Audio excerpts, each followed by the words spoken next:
जय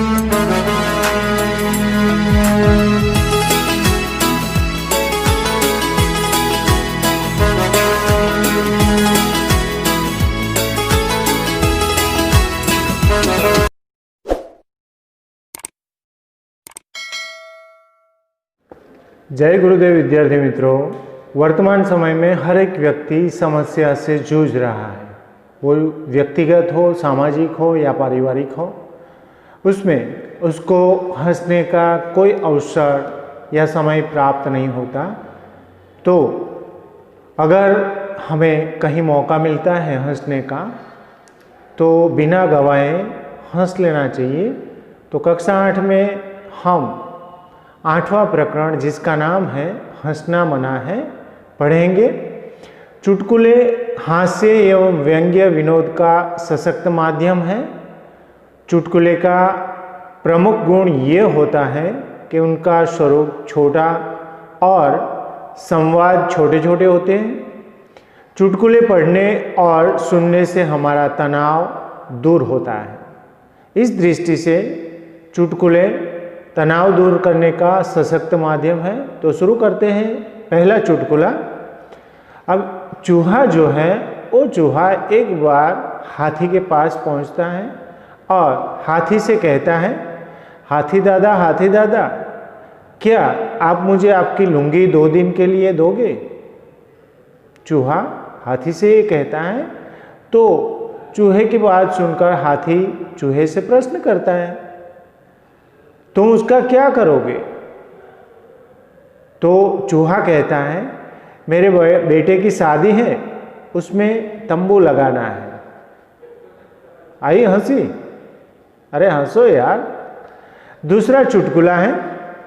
पता नहीं लोग महीनों बिना नहाए कैसे रहते हैं। एक व्यक्ति दूसरे व्यक्ति से कहता है कि पता नहीं लोग बिना नहाए महीनों तक कैसे रहते हैं। मुझे तो 28वें दिन ही खुजली होने लगती है। मतलब वो व्यक्ति 28 दिन तक बिना नहाए रह सकता है।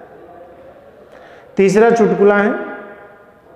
ग्राहक जो है दुकानदार के पास जाता है और दुकानदार से कहता है, आपके पास टूथब्रश है? तो दुकानदार ग्राहक की बात सुनकर कहता है, ब्रश नहीं है, पेस्ट है। तो ग्राहक फिर सवाल करता है, अच्छा आपके पास पाउडर होगा? तो दुकानदार कहता है, पाउडर नहीं है, क्रीम है।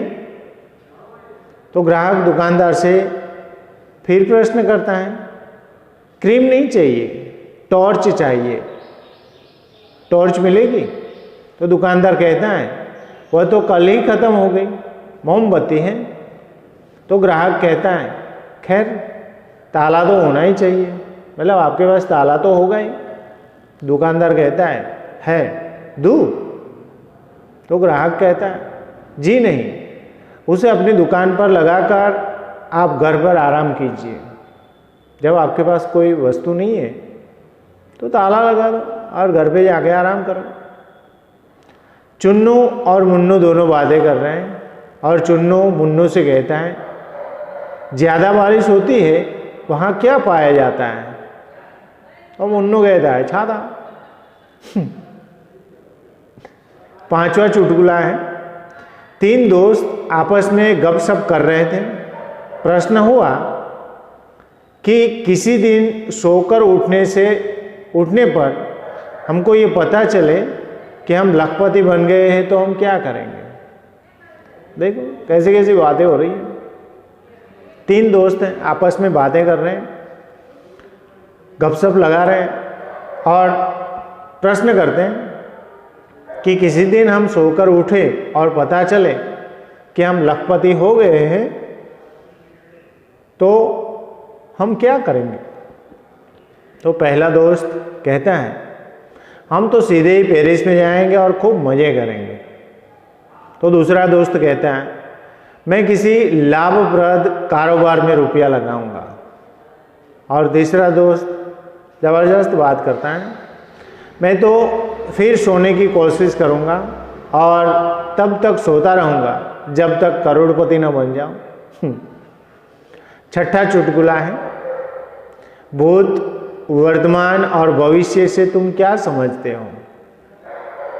तो छात्र जवाब देता है, जी मेरे दादाजी भूत हैं, मेरे पिताजी वर्तमान हैं और मैं उनका भविष्य हूँ। सातवां चुटकुला सुनते हैं, रेल किराया इतना अधिक बढ़ जाने पर यात्रियों की संख्या में वृद्धि हो रही है, इसका कारण बताइए। उत्तर मिलता है, इसका कारण ये है कि हर एक आदमी यही सोचता है कि अगले साल किराया बढ़ जाए, इसलिए अभी यात्रा कर ली जाए। आठवां चुटकुला है, शिक्षक ने सभी छात्रों को घास खाती हुई गाय का चित्र बनाने को कहा। सभी छात्र चित्र बना रहे थे। कल्पेश ने अपना पन्ना कोरा छोड़ दिया। शिक्षक कल्पेश से पूछता है, कल्पेश इस चित्र में घास कहाँ है? कल्पेश कहता है, घास तो गाय खा गई। शिक्षक फिर पूछते हैं, अच्छा तो गाय कहाँ है? तो कल्पेश कहता है, वह तो घास खाकर चली गई। और नौवां और अंतिम चुटकुला सुनते हैं, चुन्नू और मुन्नू दोनों बात कर रहे हैं। चुन्नू मुन्नू से कहता है, मम्मी से ज़्यादा मुझे पापा का चांटा पसंद है। तो मुन्नू पूछता है, क्यों? तो चुन्नू कहता है, क्योंकि पापा प्रति चांटा 5 रुपया देते हैं, मतलब एक बार चांटा मारते हैं 5 रुपया दे देते हैं। तो इसी प्रकार के चुटकुले आप भी एकत्रित कीजिए और अपने दोस्तों को, अपने परिवार को सुनाइए और खुश रहिए। धन्यवाद। जय गुरुदेव। होमवर्क में आपको इसका स्वाध्याय लेखन करना है। ध्यान रहे, आपकी सेहत का ख्याल आपको रखना है। धन्यवाद।